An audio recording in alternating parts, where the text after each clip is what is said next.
भंडारा गोंदिया जिला वासियों के लिए खुश खबर है। अब आपका मनपसंद channel BS crime India news अब आपके केबल नेटवर्क पर, जी हां, अपने केबल नेटवर्क के एशियन चैनल नंबर 50 पर उपलब्ध है। BS क्राइम इंडिया न्यूज पर खेल, राजनीतिक, क्राइम, साहित्य व अन्य खबरें प्रकाशित की जाती है। हमारे साथ जुड़ने के लिए तथा हमारे चैनल में खबरें, विज्ञापन आदि के लिए संपर्क करें 8669151757 पर।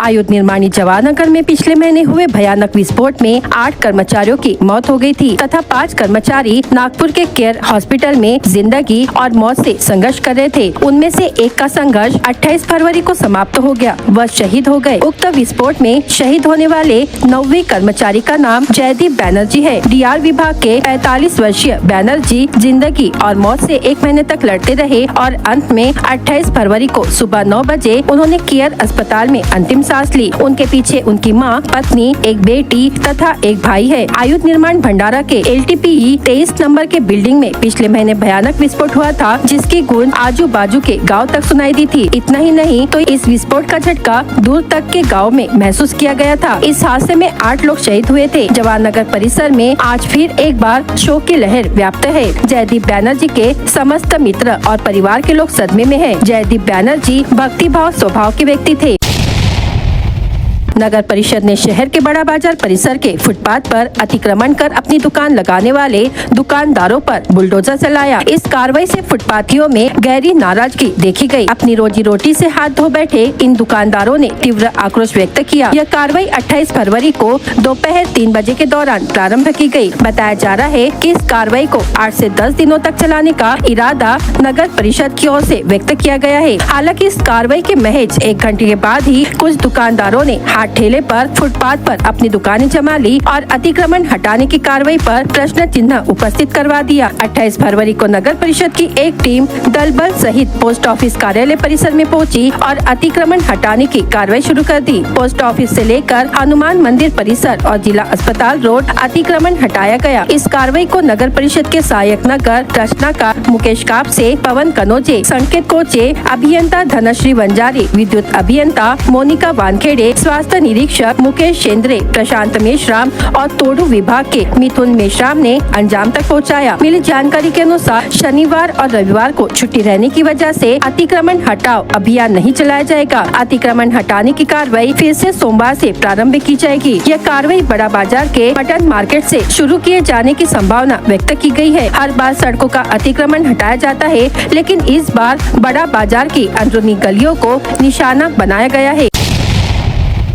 राज्य सरकार ने 100 दिवसीय कार्य योजना तैयार की थी और निर्देश दिए थे कि इस कार्य योजना में जिले में यदि कोई महत्वपूर्ण मुद्दे हैं तो उसे मंत्री स्तर पर हल किया जाएगा। राज्य की अतिरिक्त मुख्य सचिव और जिले की पालक सचिव आभा शुक्ला ने एजेंसियों को इन 100 दिनों में 9 प्रमुख मुद्दे के अलावा विशेष पहल को प्रभावी ढंग से लागू करने के निर्देश दिए। इस अवसर पर जिला कलेक्टर डॉक्टर संजय कोलते, मुख्य कार्यकारी अधिकारी मिलिंद कुमार साल्वे और सभी विभाग प्रमुख उपस्थित थे। इस अवसर पर महाऊर्जा विभाग की ओर से सौर ऊर्जा पर एक प्रस्तुतिकरण दिया गया। उन्होंने कहा कि सरकार सौर ऊर्जा पर जोर दे रही है तथा कृषि को भी सौर ऊर्जा के माध्यम से बिजली उपलब्ध कराने का प्रयास किया जा रहा है। पालक सचिव ने जन केंद्रित तरीके से काम करने के निर्देश दिए। 100 दिवसीय कार्य योजना में 9 मुद्दे शामिल है, जिनमें सरकारी कार्यालयों की वेबसाइटों को अपडेट करना, ईज ऑफ लिविंग की अवधारणा पर काम करना, सरकारी कार्यालयों में स्वच्छता अभियान लागू करना, नागरिक शिकायतों और लंबित मामलों का तुरंत समाधान करना शामिल है। यह आवश्यक है कि वे इस प्रकार व्यवहार करें जिससे सरकारी कार्यालयों में आने वाले नागरिक संतुष्ट हो। आभा शुक्ला ने 15 अप्रैल तक कार्य योजना के अनुसार दिए गए निर्देशों का कड़ाई से पालन करने की अपील की। इस अवसर पर पुलिस बल में ISO प्रमाणीकरण प्राप्त करने वाले पुलिस थानों के अधिकारियों को ISO प्रमाण पत्र देकर सम्मानित किया गया।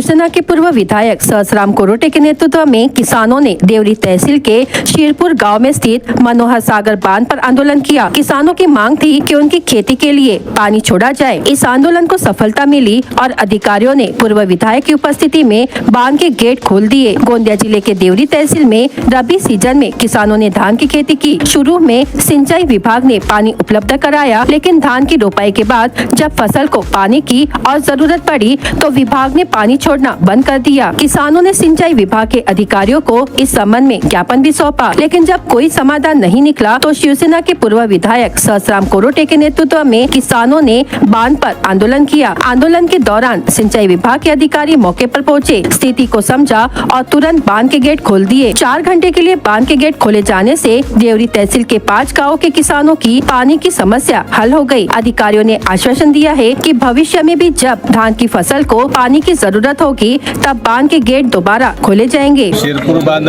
मनोहर जलाशय येथे अनेक शेतकरी गावकरी यांनी एक आंदोलन उभारलं होतं की आपल्या गावाला पाणी मिळालं पाहिजे आणि सर्वचे सर्व गाव शिलापूर पर्यंत जेवढी नदीकाठचे गाव आहे, ज्या गावांच्या खरीपामध्ये पावसाळ्यामध्ये संपूर्ण शेत्या ह्या प्रभावित होतात, पुरा पाण्यामुळे शेतकऱ्यांचे अनेक शेतकऱ्यांचे नुकसान होतो आणि त्यानंतर मग त्याची भर काढण्यासाठी ते रब्बी हा हंगाम घेतात आणि अशा रब्बी हंगामासाठी अनेक शेतकऱ्यांनी आपल्या शेतामध्ये रब्बी लावली, पण त्या नदीतलं वाघ नदीतलं पाणी संपल्यामुळे शेतकऱ्यांना खूप मोठी अडचण निर्माण झाली। 4-5 दिवसापासून शेतकरी माझ्याकडे येत होते। अनेक शेतकऱ्यांचं तावं फोडत होते की माझे 20,000 खर्च झाले, कोणी म्हणायच्या 1 लाख खर्च झाले, कोणी म्हणायच्या 1.5 लाख खर्च झाले। अशा परिस्थितीमध्ये शेतकरी बर्बाद होण्याच्या मार्गावर होता। मी या शेतकऱ्याच्या आंदोलनाला आज समर्थन देऊन आज सर्व स्तरावरचे अधिकारी श्री पवार साहेब नागपूर, एसी पराते साहेब भंडारा आणि ह्या ठिकाणी आलेले आपले सन्माननीय राजीवजी कुरेकर साहेब एक्झिक्युटिव्ह इंजिनियर आणि त्यांच्यासोबत डेप्युटी इंजिनियर डोंगरेजी हे ह्या ठिकाणी उपस्थित झाले। नक्कीचपणे एक्झिक्युटिव्ह इंजिनियर, डेप्युटी इंजिनियर आणि ज्युनियर इंजिनियर यांच्या प्रमुख उपस्थितीमध्ये शेतकऱ्यांना पाणी देण्याबाबतचा निर्णय ह्या ठिकाणी घेण्यात आलेला आहे आणि हा पाणी शिलापूर गावापर्यंत सोडण्यात येईल अशा प्रकारचे आपले एक्झिक्युटिव्ह इंजिनियर कुरेकर साहेबांनी यांनी सांगितलं आणि आता लगेच डॅमचा दरवाजा ओपन करून शेतकऱ्यांसाठी एक गोड बातमी म्हणून त्यांना पाणी देण्यासाठी दरवाजा ओपन करून पाणी देण्याचे काम करण्यात आलेलं आहे। मला आज दिनांक 28/2/2025 रोजी शेतकरी संघटना देवरी तालुका यांच्याकडून एक प्रत मिळालेली आहे। उपविभागीय कार्यालय देवरी आणि उपविभागीय पाटबंधारे विभाग आमगाव यांच्या थ्रू मला हे मिळालेलं आहे, निवेदन मिळालेलं आहे। शिरपूर बांध धोकाच्या पाण्यावर भानपीक आहे, त्यामुळे त्या भानपीक बुजवण्यासाठी पाणी सोडण्याबद्दलचं निवेदन भेटलेलं होतं। त्या अनुषंगाने सर्व वरिष्ठ कार्यालयाची चर्चा वगैरे करून ज्या लोकांना आपण परवानग्या दिलेल्या आहेत, असे 17 लोक आहेत त्यांना आपण परवानग्या दिलेल्या आहेत। त्या लोकांसाठी जितके पाणी लागेल तितके पाणी सोडण्याचं नियोजन वरिष्ठ कार्यालयाच्या आदेशानुसार आम्ही इथे करत आहोत। तर आपण जनरली हे पाणी जे आहे शिलापूरचे जेवढे ऑथराईज शेतकरी जे आहे त्यांना पाणी देण्यासाठी 4 ते 5 तास आपण पाणी धरतो।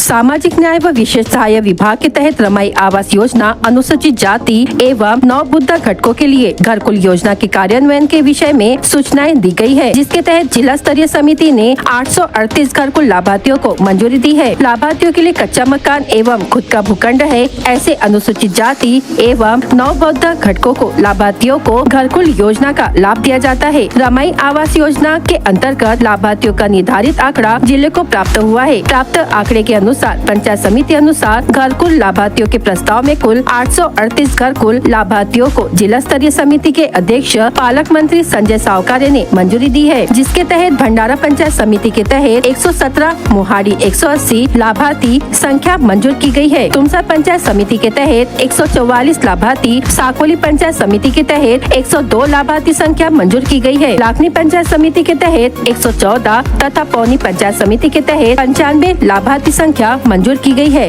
लाखांदुर पंचायत समिति के तहत 86 ऐसे 838 लाभार्थियों को वर्ष 2024-25 के लिए अनुसूचित जाति एवं नवबौद्ध घटकों के लिए रमाई आवास योजना के आवेदन पंचायत समिति स्तर पर उपलब्ध कराए गए हैं। आवेदन स्वीकारने की प्रक्रिया शुरू है। सभी पात्र अनुसूचित जाति एवं नवबद्ध लाभार्थी आवेदन करें, ऐसा आह्वान समाज कल्याण के सहायक आयुक्त डॉक्टर सचिन मडावी ने किया है।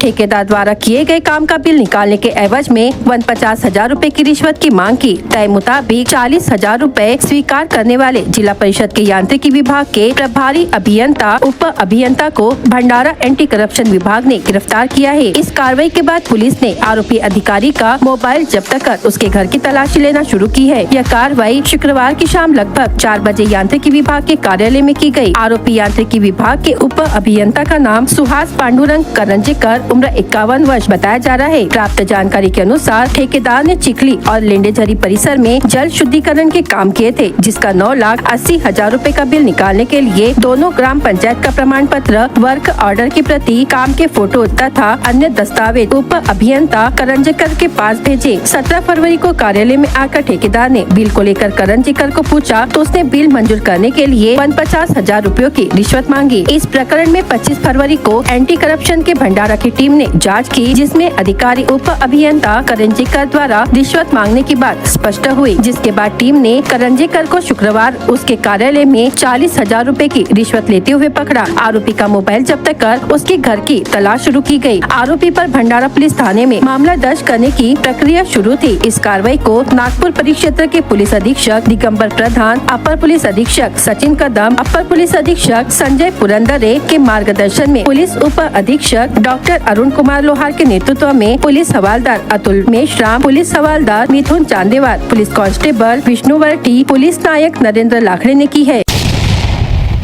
श्री संत शिरोमणि गुरु रविदास महाराज विभागीय सेवा संस्था अध्यक्ष राजू खवसकर के नेतृत्व में सांसद डॉक्टर प्रशांत पडोले, पूर्व सांसद सुनील मेंढे की उपस्थिति में विभिन्न मांगों को लेकर 27 फरवरी को विश्राम भवन में पालक मंत्री संजय सावकारे को ज्ञापन सौंपा। ज्ञापन में बताया अखिल चर्मकार समाज के आध्यात्मिक धर्म गुरु संत रविदास महाराज के साहित्य महाराष्ट्र शालेय तथा सांस्कृतिक पाठ्य पुस्तक में समावेश करे, समाज के युवा बेरोजगारों को रोजगार दे, जिला रोजगार सम्मेलन आयोजित करे, समाज के कठई कामगार अन्य व्यवसायिक को ग्राम पंचायत, नगर परिषद द्वारा पक्की दुकान उपलब्ध कराए, निजी कंपनी में 10वीं 12वीं ITI विद्यार्थियों को स्थायी नौकरी दी जाए, समाज की महिलाओं को सक्षमीकरण शिक्षित करने के लिए तथा आय बढ़ाने के लिए बचत समूह एवं कौशल प्रशिक्षण का आयोजन करे। इस समय संस्था कार्याध्यक्ष एडवोकेट राहुल बावने, रक्त रत्न प्रीतम कुमार राजा भोज, समाज सेविका मीरा भट्ट, विभागीय सचिव श्वेता शिंगाड़े, कोषाध्यक्ष संगीता डहाके, भंडारा जिला महासंघ के अध्यक्ष समाज सेवक सुरेश अवसरे व अन्य उपस्थित थे। 28 फरवरी 2025 को पुलिस मेस हॉल भंडारा में पुलिस अधीक्षक नूरुल हसन के मार्गदर्शन में आरक्षित पुलिस निरीक्षक अरविंद लालता प्रसाद दुबे, पुलिस उप निरीक्षक इकबाल रजाक शेख, पुलिस उप निरीक्षक संतोष लक्ष्मण सीडाम, सहायक फौजदार कमलाकर विजय कुमार कावड़े, सहायक फौजदार ईश्वर विठोबा भिंडारकर, सहायक फौजदार राजकुमार भोटूजी बावनकर को शॉल, श्रीफल, पुष्पगुच्छ व उपहार देकर सम्मान पूर्वक विदाई दी गई। इस अवसर पर सभी पुलिस उप निरीक्षक सेंदुरकर, मधुकर नान्हे, लामकाने, साथ ही कवायद निदेशक रामटेके, शामू वाडई, रजिया शेख, उपाध्यक्ष और पुलिस मुख्यालय के सभी अमलदार उपस्थित थे। सभी ने निवृत्त पुलिस अधिकारियों को उनकी सफल सेवा के लिए अभिनंदन किया, उनके स्वस्थ एवं आनंदमय भविष्य की शुभकामनाएं दी। महाराष्ट्र राज्य ग्रामीण आजीविका उत्थान मिशन के अंतर्गत गरीबी रेखा से नीचे के परिवारों के आर्थिक उत्थान और ग्रामीण उद्यमियों को बाजार उपलब्ध कराने के लिए जिला स्तरीय मिनी सरस बिक्री और प्रदर्शनी महोत्सव का आयोजन किया गया है। यह विशेष महोत्सव 3 से 7 मार्च तक दशहरा मैदान, शास्त्री चौक, वठी रोड, भंडारा में आयोजित किया जाएगा। यहाँ स्वयं सहायता समूहों की महिलाओं की ओर से बनाए गए गुणवत्तापूर्ण एवं विविध उत्पादों का प्रदर्शन एवं बिक्री किया जाएगा। इस पहल से ग्रामीण क्षेत्रों में महिला उद्यमियों को बड़े बाजारों से जोड़ने में मदद मिलेगी। इस महोत्सव में हस्तशिल्प, कृषि आधारित उत्पाद, घरेलू सामान, कपड़े और कई नवीन उत्पाद प्रदर्शित किए जाएंगे। जिला ग्रामीण विकास एजेंसी के निदेशक विवेक बोंद्रे ने नागरिकों से इस महोत्सव में आने और ग्रामीण महिला उद्यमियों को प्रोत्साहित करने का अनुरोध किया है। BS क्राइम इंडिया न्यूज आपके सामने पेश कर रहा है भंडारा क्राइम वारदात। हर जुर्म से हम आपको कराएंगे अवगत। आपके अपने चैनल पर रोजाना शाम 7 बजे, तो देखना ना भूलिए क्राइम वारदात। पुलिस ने कौलेवाड़ा खेत में चलाए जा रहे हाथ भट्टी शराब के अड्डे पर छापा मारा और आमगांव टोली निवासी गीता उके नामक महिला को हिरासत में लिया और मौके से 44,100 रुपए का शराब भरा बैग जब्त कर नष्ट कर दिया। महिला के खिलाफ कादा पुलिस थाने में मामला दर्ज कर लिया गया है। गिरोला निवासी अशोक चंद्र मडावी उम्र 55 वर्ष रास्ते में गिरने से जख्मी हो गया। उसे उपचार के लिए पहले लाखनी और वहां से भंडारा के जिला अस्पताल में रेफर किया गया। जांच करते ही डॉक्टर ने उसे मृत घोषित किया। पुलिस ने मर्ग कायम किया है। पौनी थाना अंतर्गत नीलज निवासी वैभव पंडू मेश्राम उम्र 25 वर्ष को वहीं के निवासी सुशांत गिरेश्वर गिट्टे उम्र 29 वर्ष ने पत्ते खेलने की बात पर विवाद किया और लकड़ी की पट्टी से मारकर घायल कर दिया। पौनी पुलिस ने शिकायत के आधार पर मामला दर्ज किया है। निर्दयता पूर्वक 14 गौवंश की तस्करी कर रहे 3 आरोपियों को साकोली पुलिस ने पकड़ा। यह कार्रवाई टोल नाका सेंदुरवाफा के निकट की गई। साकोली पुलिस ने ट्रक को रोककर तलाशी ली और आरोपियों के खिलाफ मामला दर्ज किया है। तुमसर पुलिस थाना क्षेत्र में पिछले कुछ महीनों से मोटरसाइकिल चोरी की घटनाएं बढ़ गई है। पुलिस ने पाथरी निवासी वाल्मीकि उर्फ बालू लोकचंद हरिनखेड़े उम्र 42 वर्ष को गिरफ्तार किया। आरोपी से कुल 8 मोटरसाइकिलें जब्त की गई, जिनकी कुल कीमत करीब 2,90,000 रुपए है। पिछले 2 माह से एल्यूमिनियम तार चोरी की घटनाओं में वृद्धि हुई है। स्थानीय अपराध शाखा की विशेष टीम ने गुप्त सूचना के आधार पर शिवाजी वार्ड साकोली निवासी जयंत महेंद्र बासागड़े उम्र 20 वर्ष और उसके 2 साथियों के साथ गिरफ्तार किया। उसने एल्यूमिनियम तार के 2 बंडल चुराने की बात कबूल की। रायपुर से गोंदिया जा रहे टाटा कंपनी के ट्रक के टायर में आग लग गई। उस ट्रक में पशु चारा ले जाया जा रहा था। इस दुर्घटना में करीब 8.5 लाख रुपए का सामान क्षतिग्रस्त हो गया। मालिक ने ये भी बताया कि ट्रक की कीमत करीब 20 लाख रुपए है। सालेकसा पुलिस स्टेशन में शिकायत दर्ज कराई गई है। भंडारा जिला वासियों के लिए खुश खबर है। अब आपका मनपसंद channel BS crime India news अब आपके डायमंड केबल नेटवर्क पर, जी हाँ, अपने डायमंड केबल नेटवर्क के चैनल नंबर 94 पर उपलब्ध है।